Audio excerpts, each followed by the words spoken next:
서울의 2002년 가을은 유난히 선명했습니다. 한양대학교 캠퍼스에는 은행나무 잎이 노랗게 물들어 바람에 흩날렸고 학생들은 두꺼운 책을 안고 도서관과 강의실 사이를 분줄이 오갔습니다. 낙엽이 쌓인 길을 걸으며 누군가는 미래를 꿈꾸었고 누군가는 그저 오늘 하루를 견뎌냈습니다. 한재호는 경영학과 3학년이었습니다. 키는 평범했고 외모도 특별할 것 없었지만 그에게는 묵묵함이라는 무기가 있었습니다. 아침 일찍 도서관에 와서 저녁 늦게까지 공부하는 학생, 과제는 항상 기한 전에 제출하는 학생, 교수들이 믿음직하다고 평가하는 학생, 그것이 한재호였습니다. 그는 혼자 있는 것을 좋아했습니다. 아니, 정확히는 혼자 있는 편이 편했습니다. 친구들과 어울려 술을 마시거나 시끄럽게 떠드는 것보다 조용한 카페에 앉아 경영서적을 읽는 것이 더 마음에 들었습니다. 사람들은 그를 성실하다고 말했지만 사실 재호는 그저 외로움을 느끼지 않는 방법을 터득했을 뿐이었습니다. 어느 목요일 오후, 재호는 중앙도서관 앞벤치에 앉아 쉬고 있었습니다. 수업이 끝난 후에 잠깐의 여유였습니다. 가을 햇살이 따스했고 캠퍼스는 고요했습니다.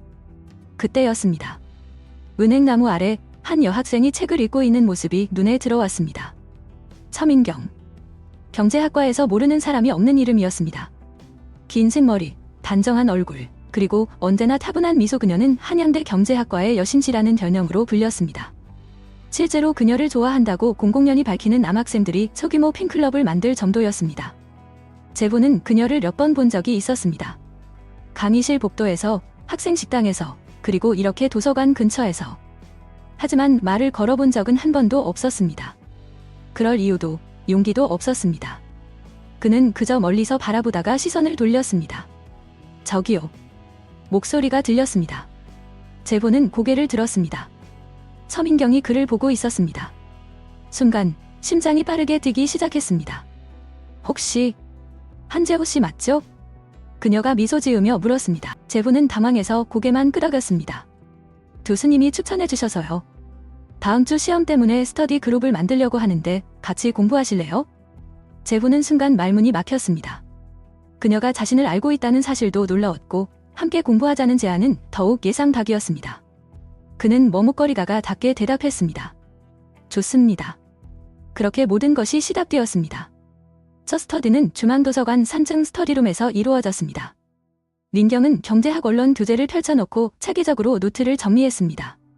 재호는 그녀의 필기를 보며 감탄했습니다. 깔끔하고 논리적이며 이해하기 쉬웠습니다. 재호 씨는 정말 성실하시네요. 민경이 말했습니다. 그녀의 목소리는 부드러웠고 눈빛은 진실했습니다. 그냥 할 일을 하는 것뿐입니다. 재호는 쑥스럽게 답했습니다. 민경은 웃으며 고개를 끄덕였습니다. 저도 그렇게 되고 싶어요. 그런데 가끔은 지치기도 하거든요. 그 말에는 어떤 무게가 담겨 있었습니다. 재호는 그녀를 다시 보았습니다. 완벽해 보이는 그녀에게도 힘든 순간이 있다는 사실이 새로웠습니다. 그는 조심스럽게 물었습니다. 왜 지치세요? 민경은 잠시 망설이다가 대답했습니다. 모두가 저를 완벽하게 바라거든요. 부모님도, 친구들도, 교수님들도. 그래서 가끔은 숨이 막혀요. 재호는 아무 말도 하지 못했습니다. 그는 위로의 말을 찾았지만 입 밖으로 나오는 것은 없었습니다. 다만 고개를 끄덕이며 그녀의 말을 들어줄 뿐이었습니다.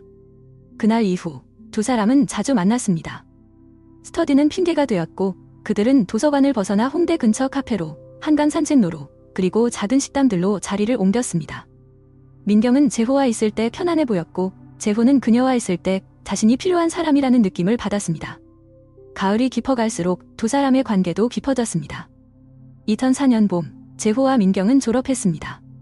재호는 대원 IT라는 중견기업에 입사했고 민경은 작은 마케팅 회사에서 일하기 시작했습니다. 졸업식 날, 재호는 민경에게 첨언했습니다. 민경 씨, 저와 결혼해 주시겠습니까? 그는 떨리는 목소리로 물었습니다. 민경은 눈물을 흘리며 고개를 끄덕였습니다. 네, 그럴게요. 2005년 여름, 두 사람은 감동구의 작은 아파트에서 신혼생활을 시작했습니다. 좁았지만 따뜻했고 단순했지만 행복했습니다. 재호는 회사에서 성실히 일했고 민경은 집을 꾸미며 미래를 계획했습니다. 2006년 첫째 아들이 태어났습니다. 재호는 아기를 안고 눈물을 흘렸습니다. 민경은 피곤한 얼굴이었지만 행복해 보였습니다. 우리 가족이 생겼어요. 그녀가 속삭였습니다. 제보는 고개를 끄덕였습니다. 네, 우리 가족입니다. 2008년 둘째 아들이 태어났습니다. 집은 더 좁아졌지만 웃음소리는 더 커졌습니다. 저녁이면 한강 산책로를 걸었고 주말이면 아이들과 놀이터에 갔습니다. 사진 속의 그들은 완벽한 가족처럼 보였습니다. 하지만 사진은 표면만을 담을 뿐이었습니다. 2009년 가을 어느 밤이었습니다. 제보는 늦게까지 야근을 하고 집에 돌아왔습니다. 거실은 어두웠고 아이들은 이미 잠들어 있었습니다. 민경은 소파에 앉아 텔레비전을 켜놓은 채 멍하니 화면을 바라보고 있었습니다. 왜 앉아요? 제보가 물었습니다. 민경은 고개를 돌리지 않았습니다. 그냥 잠이 안 와서요. 그녀의 목소리는 공허했습니다. 제보는 그녀 옆에 앉으려 했지만 민경은 자리에서 일어나 방으로 들어갔습니다. 문이 닫히는 소리가 작았지만 제보의 가슴에는 무겁게 울렸습니다. 그는 소파에 홀로 남아 천장을 바라보았습니다. 언제부터였을까요? 아내와의 대화가 줄어들기 시작한 것이, 그녀의 웃음이 사라지기 시작한 것이 제보는 몰랐습니다. 아니, 알면서도 외면했는지도 모릅니다. 밖에서는 가을바람이 창문을 흔들었습니다. 서울의 밤은 깊었고 그 깊이 속에서 작은 균열이 천천히 벌어지고 있었습니다. 2009년 겨울, 민경은 쓰러졌습니다. 둘째를 낳은 지 1년이 지난 어느 날 저녁, 그녀는 화장실에서 비명을 질렀습니다. 제보가 달려갔을 때 민경은 바닥에 쓰러져 있었고 하얀 타일 위로 붉은 피가 번져나가고 있었습니다. 119. 깔리. 제보는 떨리는 손으로 전화를 걸었습니다. 구급차가 도착할 때까지 그는 민경의 손을 꼭 잡고 있었습니다. 그녀의 손은 차가웠습니다. 병원 응급실, 의사는 심각한 표정으로 말했습니다. 대량 출혈입니다. 자궁을 덮출해야 합니다. 지금 당장. 제보는 고개를 끄덕일 수밖에 없었습니다. 수술실 문이 닫혔고 그는 복도 의자에 주저앉았습니다.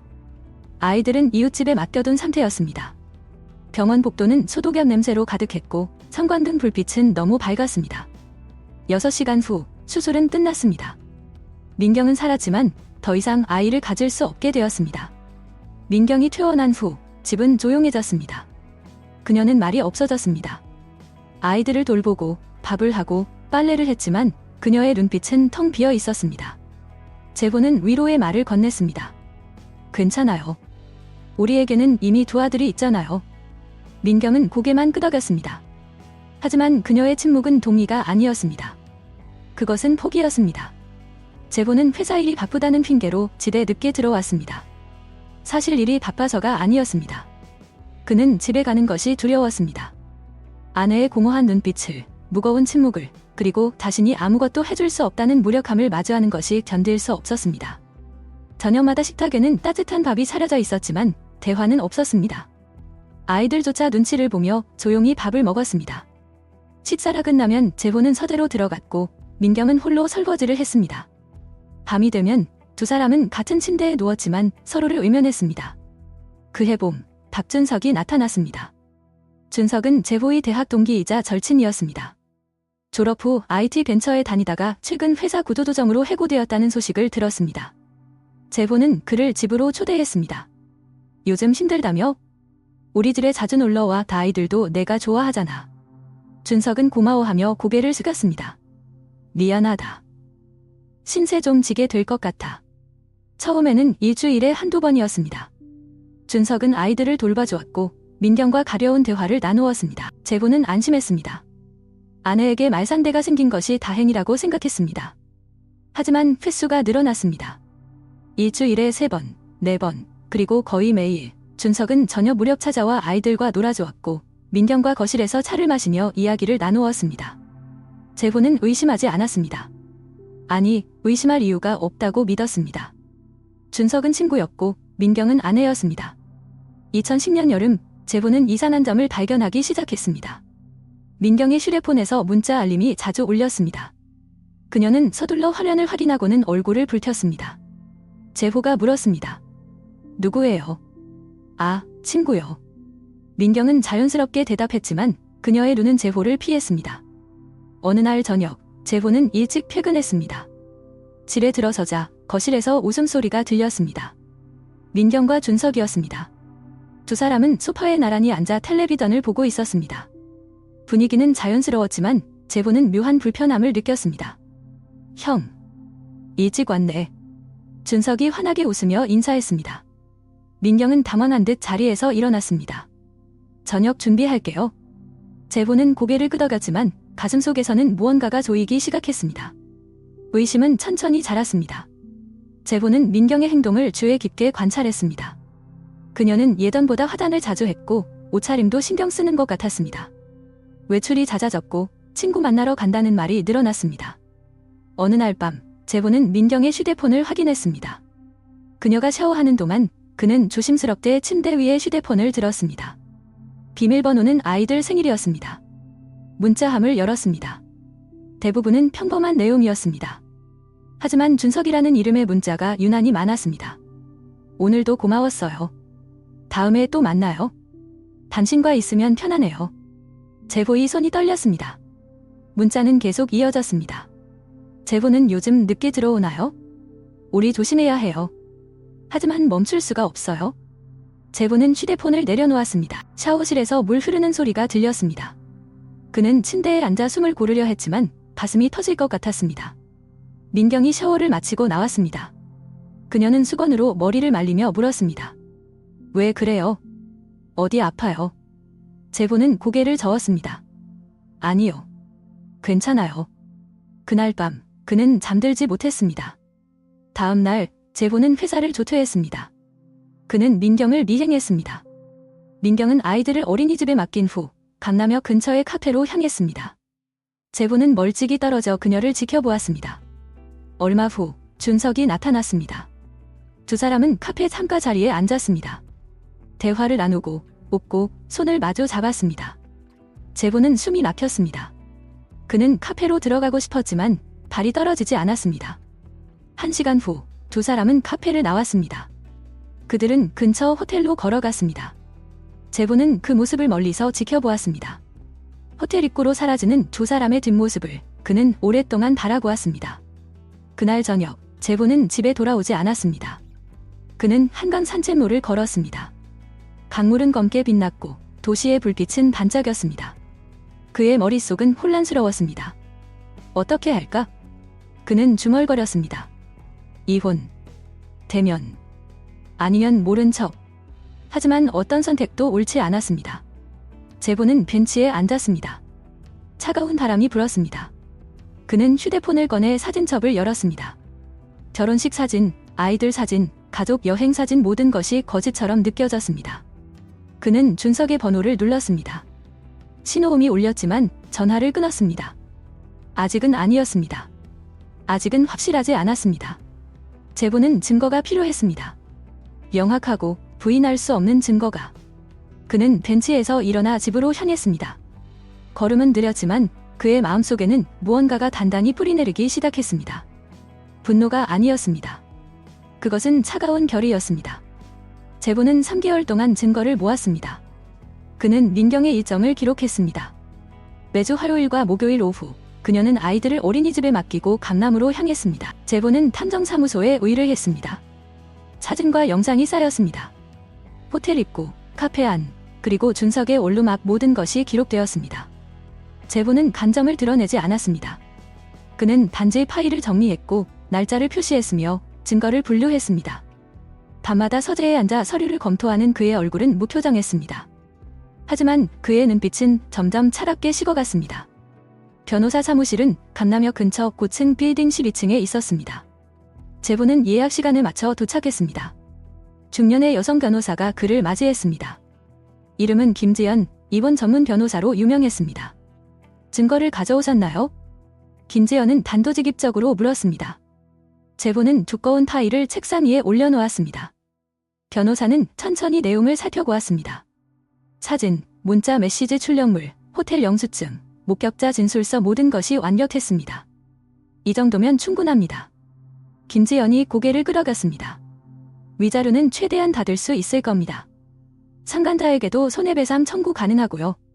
제보는 조용히 물었습니다. 얼마나 걸릴까요? 준비 기간 포함해서 2달 정도? 조정 신청부터 시작하겠습니다. 제보는 고개를 끄덕였습니다. 그는 계약서에 서명했습니다. 볼펜이 종이 위를 긋는 소리만이 사무실을 채웠습니다. 그날 저녁, 제보는 집에 일찍 돌아왔습니다. 민경은 부엌에서 저녁을 준비하고 있었습니다. 아이들은 거실에서 장난감을 가지고 놀고 있었습니다. 평범한 가족의 풍경이었습니다. 제보는 소파에 앉아 아이들을 바라보았습니다. 큰아들이 웃으며 달려왔습니다. 아빠, 오늘 유치원에서 그림 그렸어요. 제보는 아들을 안아 올렸습니다. 아이의 온기가 느껴졌습니다. 그는 눈을 감았습니다. 이 모든 것이 곧 무너질 것이었습니다. 민경 씨. 제보가 부엌을 향해 말했습니다. 민경이 고개를 돌렸습니다. 다음 주 토요일, 시간 있어요. 왜요? 이야기할 게 있어요. 민경은 잠시 망설이다가 고개를 끄덕였습니다. 알겠어요. 토요일 오전, 제보는 민경에게 말했습니다. 오늘 우리 둘이 나가요? 아이들은 친정어머니께 부탁했어요. 민경은 놀란 표정이었습니다. 갑자기요? 오랜만에 데이트하고 싶어요. 제보는 억지로 미소 지었습니다. 민경은 의심스러운 눈빛이었지만 거절하지 않았습니다. 두 사람은 청담동의 한 카페로 향했습니다. 조용하고 고급스러운 공간이었습니다. 창밖으로는 가로수길이 보였습니다. 커피가 나왔습니다. 제보는 한 모금 마시고 잔을 내려놓았습니다. 그리고 천천히 입을 열었습니다. 민경 씨, 박준석과 만나고 있죠? 민경의 얼굴이 청백해졌습니다. 손에 들고 있던 커피잔이 흔들렸습니다. 무슨 소리예요? 증거는 충분해요. 사진도 있고 문자 기록도 있고 호텔 영수증도 있어요. 제보는 가방에서 파일을 꺼내 테이블 위에 올려놓았습니다. 민경은 파일을 보지 않았습니다. 그녀는 고개를 숙였습니다. 언제부터? 알았어요. 3개월 전부터요. 민경은 입술을 깨물었습니다. 눈물이 떨어졌습니다. 미안해요. 미안하다고요? 제보의 목소리는 떨리지 않았습니다. 그게 전부예요. 2년 넘게 나를 속이고 내 친구와 관계를 가지고 우리 아이들이 있는 집에 그 사람을 들이고 그러고도 미안하다는 말 한마디면 되나요? 민경은 대답하지 못했습니다. 그녀는 손으로 얼굴을 가렸습니다. 어깨가 떨렸습니다. 하지만 제보는 움직이지 않았습니다. 입원 조정 신청했어요. 다음 주에 법원에서 통지 받을 거예요. 민경이 고개를 들었습니다. 눈은 붉게 충혈되어 있었습니다. 제보 씨, 기회를 한 번만, 기회요? 2년이 기회 아니었나요? 제보는 자리에서 일어났습니다. 위자료 청구할 겁니다. 준석에게도 손해배상 청구하고요. 아이들 양육권은 제가 가져갈 거예요. 아이들은 안 돼요. 민경이 소리쳤습니다. 카페 안의 사람들이 그들을 쳐다보았습니다. 제보는 침착하게 말했습니다. 당신이 어머니 자격이 있다고 생각해요? 아이들 아빠 친구와 바람 피우고 집에 거짓말하고 그런 사람이 아이들을 키울 자격이 있나요? 민경은 더 이상 말하지 못했습니다. 제보는 카페를 나섰습니다. 문이 닫히는 소리가 무겁게 울렸습니다. 같은 날 오후, 제보는 준석을 만났습니다. 준석은 인천의 한 고시원에 살고 있었습니다. 제보는 주소를 탐정에게 받았습니다. 좁고 어두운 건물이었습니다. 3층 복도 끝, 제보는 문을 두드렸습니다. 누구세요? 준석의 목소리였습니다. 문이 열렸습니다. 준석은 제보를 보자 얼굴이 굳었습니다. 형, 들어가도 될까? 제보는 차분하게 물었습니다. 준석은 망설이다가 문을 열어주었습니다. 방은 작았습니다. 침대 하나, 책상 하나, 그리고 옷가지가 어지럽게 널려 있었습니다. 제보는 의자에 앉았습니다. 준석은 침대 끝에 앉아 바닥만 바라보았습니다. 형, 미안해. 정말 미안해. 미안하라고? 제보는 웃었습니다. 차갑고 씁쓸한 웃음이었습니다. 넌 내 친구였어. 대학 때부터 지금까지 10년 넘게. 내가 널 얼마나 믿었는지 알아? 힘들 때 우리 집에 오라고 한 게 나야? 아이들 돌봐달라고 부탁한 것도 나고. 준석은 고개를 들지 못했습니다. 내가 뭘 잘못한 거야? 제호의 목소리가 떨렸습니다. 내가 너한테 뭘 잘못했길래 내 아내를, 내 가정을 망가뜨린 거야? 형, 나도 어쩔 수 없었어. 민경 누나가, 민경이가 뭐? 민경이가 먼저 유혹했다고? 제호가 소리쳤습니다. 준석은 얼굴을 손으로 가렸습니다. 형, 나 정말 입 닥쳐. 제보는 가방에서 서류를 꺼냈습니다. 손해배상 청구서야. 5천만 원 법원에서 받아들여질 거야. 증거는 충분하거든. 준석은 서류를 받아들었습니다. 손이 떨렸습니다. 형, 나 돈이 없어. 지금 백수고 빚도 있어. 그건 내 문제야. 제보는 자리에서 일어났습니다. 앞으로 내 앞에 나타나지 마. 민경 앞에도 나타나지 마. 만약 다시 보면 그때는 법으로 해결 안 할 거야. 제보는 방을 나섰습니다. 복도는 어두웠고 계단은 비좁았습니다. 그는 건물을 빠져나와 길거리에 섰습니다. 하늘은 흐렸고 차가운 바람이 불었습니다. 그는 주먹을 쥐었습니다. 손톱이 손바닥을 파고들었지만 아프지 않았습니다. 가슴속에서 타오르는 분노가 모든 것을 집어삼키고 있었습니다. 한 달 후 조정기일이 잡혔습니다. 서울가정법원 제보와 민경은 각자 변호사와 함께 조정실에 들어갔습니다. 네모난 테이블, 딱딱한 의자, 형광등 불빛 모든 것이 차갑고 무미건조했습니다. 조정위원이 서류를 검토했습니다. 한재호 씨 측에서 제출한 증거를 확인했습니다. 배우자의 불륜 사실이 명확하네요. 민경희 변호사가 입을 열었습니다. 저희 측에서는 위자료 금액에 대해 이의를 제기합니다. 청구 금액이 과도합니다. 과도하다고요? 제호의 변호사 김재현이 반박했습니다. 2년 이상 지속된 불륜 관계, 참관자는 피청구인의 지인, 그리고 정신적 피해 이 정도면 오히려 적은 금액입니다. 조정위원이 민경을 바라보았습니다. 서민경 씨, 할 말 있으신가요? 민경은 고개를 숙인 채 대답했습니다. 제가 잘못했습니다. 제호 씨가 원하는 대로 하겠습니다. 조정위원이 고개를 끄덕였습니다. 그럼 양육권은 청구인에게, 위자료는 청구 금액대로 인정하는 것으로 조정안을 작성하겠습니다. 민경은 아무 말도 하지 않았습니다. 그녀의 어깨가 작게 떨렸지만 제호는 그것을 보지 않았습니다. 조정은 30분 만에 끝났습니다. 두 사람은 복도에서 마주쳤습니다. 민경이 조심스럽게 말했습니다. 아이들, 가끔 볼 수 있을까요? 제호는 대답하지 않았습니다. 그는 그저 그녀를 지나쳐 걸어갔습니다. 민경은 그 자리에 서서 그의 뒷모습을 바라보았습니다. 복도는 길었고 그의 발걸음 소리만이 메아리 쳤습니다. 밖으로 나오자 햇빛이 눈부셨습니다. 제호는 잠시 멈춰서서 하늘을 올려다보았습니다. 구름 한 점 없는 맑은 하늘이었습니다. 하지만 그의 가슴속은 여전히 어두웠습니다. 복수는 시답되었습니다. 하지만 그것이 끝은 아니었습니다. 이혼은 2011년 봄에 확정되었습니다. 제호는 간동구 아파트를 팔고 서초구의 새 아파트로 이사했습니다. 작지만 깔끔한 곳이었습니다. 아이들 방, 거실, 그리고 제호의 작은 서재 충분했습니다. 민경은 친정으로 돌아갔습니다. 위자료 8천만 원, 재산 분할 1억 2천만 원을 받았지만 그녀의 얼굴에는 생기가 없었습니다. 준석에게는 손해배상 판결이 나왔습니다. 5천만 원 그는 돈이 없다고 항변했지만 법원은 들어주지 않았습니다. 그려 압류가 시작되었지만 그는 일자리가 없었습니다. 빚만 늘어났습니다. 제호는 회사에서 승진했습니다. 대원 IT 전략기획팀 팀장, 그는 일에 몰두했습니다. 새벽부터 밤늦게까지 주말에도 출근했습니다. 동료들은 그의 성실함을 칭찬했지만 아무도 그의 눈빛이 얼마나 공허한지 알지 못했습니다. 여름이 왔습니다. 아이들은 새 환경에 적응했습니다. 큰아들은 초등학교 1학년, 작은아들은 유치원에 다녔습니다. 제호는 매일 아침 아이들을 깨우고 아침을 먹이고 학교와 유치원에 데려다 주었습니다.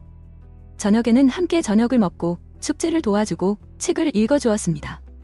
아빠, 엄마는 언제 와요? 작은아들이 물었습니다. 제호는 잠시 말을 멈췄습니다. 엄마는 바빠서 못 와. 엄마 보고 싶어요. 아들의 목소리가 작아졌습니다. 제호는 아들을 안아주었습니다. 괜찮아. 아빠가 있잖아. 아들은 고개를 끄덕였지만 눈가가 촉촉했습니다. 제호는 가슴이 아팠습니다. 이혼은 어른들만의 문제가 아니었습니다. 아이들도 상처받고 있었습니다. 어느 날 밤, 제호는 민경에게 문자를 보냈습니다. 주말에 아이들 만나세요. 공원에서 2시간. 답장은 곧바로 왔습니다. 고맙습니다. 제호는 휴대폰을 내려놓았습니다. 그는 용서한 것이 아니었습니다. 단지 아이들을 위한 선택이었습니다. 가을이 되었습니다. 준석의 소식이 들려왔습니다. 그는 인천고시원에서 쫓겨났고 친구의 집 소파에서 지내고 있었습니다. 일자리를 구하려 했지만 이력서는 번번이 떨어졌습니다. 빚독촉 전화가 매일 울렸고 그는 휴대폰을 꺼버렸습니다. 제호는 우연히 그를 마주쳤습니다. 서울역 근처. 제보는 회사 미팅은 마치고 걸어가던 중이었습니다. 준석은 길가 벤치에 앉아 있었습니다. 머리는 산발이었고 옷은 구겨져 있었습니다. 얼굴은 수척했고 눈빛은 흐릿했습니다. 두 사람의 시선이 마주쳤습니다.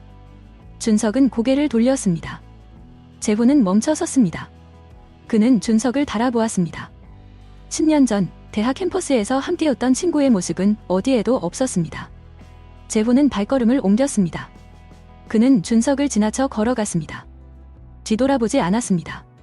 준석은 벤치에 앉아 제보의 뒷모습을 바라보았습니다. 그의 어깨가 떨렸습니다. 눈물이 흘렀지만 닿지 않았습니다. 겨울이 왔습니다. 민경은 작은 카페에서 아르바이트를 시작했습니다. 시급 6,000원, 하루 6시간 일했습니다. 손님들은 그녀를 기억하지 못했습니다. 한양대 경제학과의 여신, 완벽한 아내, 조아이의 엄마, 그 모든 것은 과거였습니다. 어느 날 그녀는 카페 유리창 너머로 아이들을 보았습니다. 제보가 아이들 손을 잡고 지나가고 있었습니다. 아이들은 웃고 있었습니다. 민경은 유리창에 손을 댔습니다. 하지만 나가지 못했습니다. 그녀는 유리창 너머로 그들이 사라질 때까지 지켜보았습니다. 눈물이 흘렀습니다. 손님이 주문했지만 그녀는 듣지 못했습니다. 저기요, 주문이요. 손님이 다시 불렀습니다. 민경은 눈물을 닦고 카운터로 돌아갔습니다. 죄송합니다. 뭐 드릴까요? 그녀의 목소리는 떨렸습니다. 2012년 봄, 준석의 전환에 지원이 제호에게 연락했습니다. 제호 씨, 만나서 이야기 좀 할 수 있을까요? 그들은 강남역 근처 카페에서 만났습니다. 지원은 여전히 단정했지만 얼굴에는 피로가 역력했습니다. 준석이 많이 힘들어하고 있어요. 지원이 조심스럽게 말했습니다. 알고 있습니다. 제보는 차분하게 대답했습니다. 제가 부탁드리고 싶은 게 손해배상 청구를 취하해 주실 수 없을까요? 준석이 정말 죽을 것 같아요. 제보는 커피를 한 모금 마셨습니다. 지원 씨, 준석이 저한테 한 일을 아시잖아요. 알아요. 하지만 준석도 사람이에요. 실수한 거예요. 실수요. 제보는 잔을 내려놓았습니다. 2년 넘게 제 아내와 관계를 가진 게 실수인가요? 제 집에 와서 제 아이들을 보면서도 계속한 게 실수인가요? 지원은 입술을 깨물었습니다. 제호 씨 마음은 이해해요. 하지만 준석은 이미 다 잃었어요. 직장도, 가족도, 친구도. 이제 그만 놔주세요. 제보는 오랫동안 침묵했습니다. 그는 창밖을 바라보았습니다. 거리는 붕괴었고 사람들은 바쁘게 걸어갔습니다. 모두가 자신의 삶을 살아가고 있었습니다. 지원 씨. 제보가 천천히 입을 열었습니다. 준석을 용서하면 제 아이들한테 뭐라고 설명해야 할까요? 아빠 친구가 엄마랑 바람 피웠지만 용서했다고? 그게 옳은 거라고? 지원은 대답하지 못했습니다. 저도 힘들어요. 내일 밤 아이들 재우고 나면 혼자 거실에 앉아 있어요. 그때마다 생각해요. 내가 뭘 잘못한 걸까? 어디서부터 잘못된 걸까? 제보의 목소리가 떨렸습니다. 준석이 힘들다고요? 저도 힘들어요. 근데 저는 아무 잘못도 안 했어요. 지원은 고개를 숙였습니다. 눈물이 테이블 위로 떨어졌습니다. 미안해요. 지원 씨가 미안할 일은 없어요. 제보는 자리에서 일어났습니다. 준석한테 전해주세요. 법원 판결은 취소 안 됩니다. 하지만 제가 직접 찾아가거나 괴롭히지는 않을 거라고. 제보는 카페를 나섰습니다. 지원은 홀로 남아 울었습니다. 여름이 다시 왔습니다. 제보는 아이들과 제주도로 여행을 갔습니다. 푸른 바다, 따뜻한 햇살, 그리고 아이들의 웃음소리, 모든 것이 평화로웠습니다. 큰아들은 바닷가에서 조개를 주웠고 작은아들은 파도를 무서워하며 제호의 손을 꼭 잡았습니다. 아빠, 바다 좋아요? 큰아들이 물었습니다. 좋아. 저도 좋아요. 아들이 환하게 웃었습니다. 제보는 아들의 머리를 쓰다듬었습니다. 가슴속 무거운 돌덩이가 조금 가벼워지는 느낌이었습니다. 저녁, 숙소로 돌아왔습니다. 아이들은 피곤해서 금방 잠들었습니다. 제보는 베란다로 나가 바다를 바라보았습니다. 달빛이 물결 위로 반짝였습니다. 그는 휴대폰을 꺼내 사진첩을 열었습니다. 결혼식 사진, 가족 사진. 그는 오랫동안 그 사진들을 바라보았습니다. 그리고 천천히 삭제 버튼을 눌렀습니다. 이제 끝이야. 그가 중얼거렸습니다. 사진들이 하나씩 사라졌습니다. 과거가 지워졌습니다. 그는 휴대폰을 내려놓고 다시 바다를 바라보았습니다. 파도 소리가 들렸습니다. 밀려왔다가 다시 밀려가는 소리. 끝없이 반복되는 소리. 제보는 깊게 숨을 들이마셨습니다. 바람이 그의 얼굴을 스쳤습니다. 차갑지 않았습니다. 그저 시원했습니다. 그는 미소 지었습니다. 오랜만에 진짜 미소였습니다. 복수는 끝났습니다. 이제 삶이 시작될 차례였습니다. 2016년 가을, 제보는 다시 한양대학교를 찾았습니다. 회사 동문 행사 때문이었습니다. 캠퍼스는 14년 전과 크게 달라지지 않았습니다. 은행나무는 여전히 노랗게 물들었고 학생들은 여전히 책을 안고 바쁘게 걸어갔습니다. 제보는 중앙도서관 앞벤치에 앉았습니다. 2002년 가을, 민경을 처음 본 그 자리였습니다. 참 오래됐네. 그가 중얼거렸습니다. 바람이 불었습니다. 낙엽이 떨어졌습니다. 제보는 눈을 감았습니다. 기억이 밀려왔습니다. 행복했던 순간들, 무너졌던 순간들, 그리고 다시 일어선 순간들. 모든 것이 한꺼번에 떠올랐습니다. 제보 씨. 목소리가 들렸습니다. 제보는 눈을 떴습니다. 한 여성이 서 있었습니다. 중년의 얼굴이었지만 단정하고 차분한 인상이었습니다. 제보는 잠시 생각하다가 기억해냈습니다. 지원 씨. 준석의 전 아내였습니다. 그녀는 미소 지으며 고개를 끄덕였습니다. 여기서 만나다니 신기하네요. 저도 동무제 때문에 왔어요. 앉으세요. 제보가 다리를 버냈습니다. 지원은 벤치에 앉았습니다. 두 사람은 잠시 침묵했습니다. 준석. 어떻게 지내요? 제보가 조심스럽게 물었습니다. 지원은 잠시 망설이다가 대답했습니다. 작년에 세상 떠났어요. 제보의 몸이 굳었습니다. 반경하였어요. 술을 너무 많이 마셨나 봐요. 병원에 입원했을 때 연락받았는데 그때는 이미 손 쓸 수 없는 상태였대요. 지원의 목소리는 담담했습니다. 하지만 그녀의 눈가는 붉었습니다. 마지막에 제호 씨 이야기를 했어요. 자기가 정말 미안하다고, 용서를 구할 자력도 없지만 그래도 미안하다고. 제보는 아무 말도 하지 못했습니다. 가슴속에서 무언가가 무너지는 느낌이었습니다. 분노도 아니고 슬픔도 아닌 설명할 수 없는 감정이었습니다. 제가 대신 사과드릴게요. 준석이가 제호 씨한테 너무 큰 상처를 줬어요. 지원이 고개를 숙였습니다. 제보는 천천히 고개를 저었습니다. 아니에요. 지원 씨가 사과할 일은 아니에요. 그래도 준석은 벌을 받았어요. 충분히. 제보는 하늘을 올려다보았습니다. 구름이 천천히 흘러갔습니다. 저도 이제 괜찮아요. 미워하지 않아요. 지원은 눈물을 닦았습니다.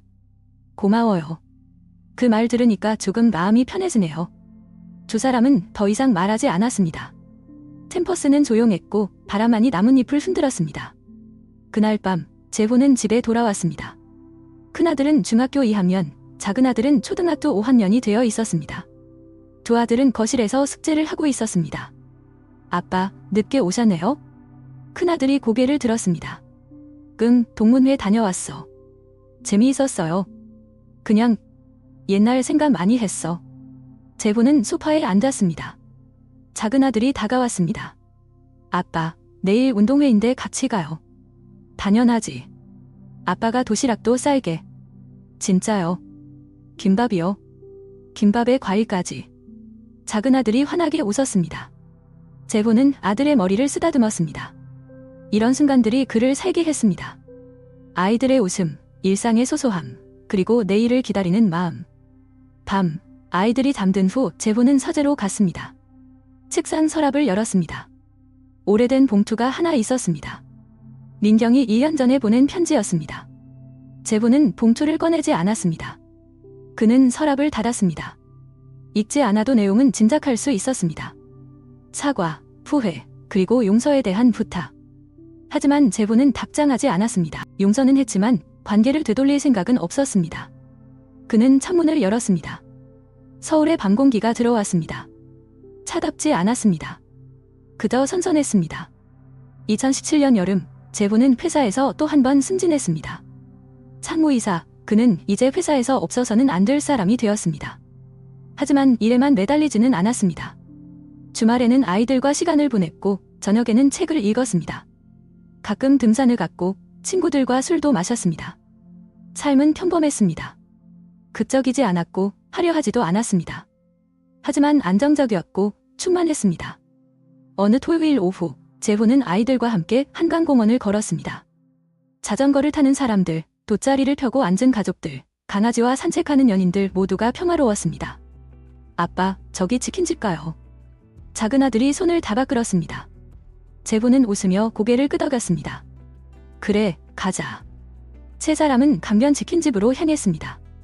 테이블에 앉아 치킨을 먹으며 이런저런 이야기를 나눴습니다. 학교 이야기, 친구 이야기, 그리고 장래 희망 이야기. 큰아들이 물었습니다. 아빠는 행복해요? 재호는 잠시 생각했습니다. 그리고 대답했습니다. 응, 행복해. 진짜요? 진짜야. 재호는 진심이었습니다. 과거의 상처는 여전히 남아있었습니다. 하지만 그것이 그를 정의하지는 않았습니다. 그는 더 이상 피해가가 아니었습니다. 그는 생존자였고 아버지였고 그리고 자신의 삶을 살아가는 사람이었습니다. 2018년 봄, 재호는 우연히 민경을 다시 만났습니다. 아들이 자전거 사고로 병원에 실려갔습니다. 다행히 큰 부상은 아니었지만 재호는 급히 병원으로 달려갔습니다. 응급실 대기실에서 민경이 앉아 있었습니다. 그녀는 많이 변해 있었습니다. 머리는 짧아졌고 얼굴에는 주름이 짚었습니다. 옷차림은 단정했지만 어딘가 지쳐 보였습니다. 그녀는 재호를 보고 일어섰습니다. 재호 씨, 왜 여기 있어요? 병원에서 연락받았어요. 보호자 명단에 제 이름도 있었나 봐요. 재호는 고개를 끄덕였습니다. 두 사람은 침묵했습니다. 아이는 괜찮아요. 민경이 조심스럽게 물었습니다. 네, 큰 부상은 아니래요. 다행이네요. 민경은 안도의 한숨을 쉬었습니다. 재호는 그녀를 바라보았습니다. 한때 사랑했던 사람, 한때 미워했던 사람, 그리고 지금은 그저 과거의 사람. 민경 씨. 재호가 입을 열었습니다. 네. 잘 지내요. 민경은 잠시 망설이다가 고개를 끄덕였습니다. 네. 그럭저럭요. 작은 회사에서 격리 일하고 있어요. 그렇군요. 재호 씨는 행복해 보여요. 민경의 목소리가 떨렸습니다. 네, 행복해요. 재호는 솔직하게 대답했습니다. 민경은 미소 지었습니다. 슬프지만 따뜻한 미소였습니다. 다행이에요. 정말 다행이에요. 그녀는 가방을 들었습니다. 저는 이만 갈게요. 아이한테 안부 전해주세요. 민경 씨. 재호가 불렀습니다.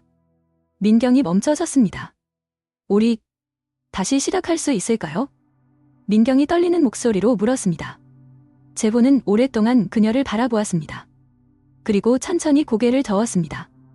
아니요. 민경의 눈에서 눈물이 흘렀습니다. 알아요. 제가 너무 많은 걸 망쳤죠. 민경 씨 잘못만은 아니에요. 우리 둘 다 부족했어요. 다만 이제는 각자의 길을 가야 할 때예요. 민경은 고개를 끄덕였습니다. 재호 씨, 고마웠어요. 정말 고마웠어요. 저도요. 재호는 진심으로 말했습니다. 행복하세요, 민경 씨.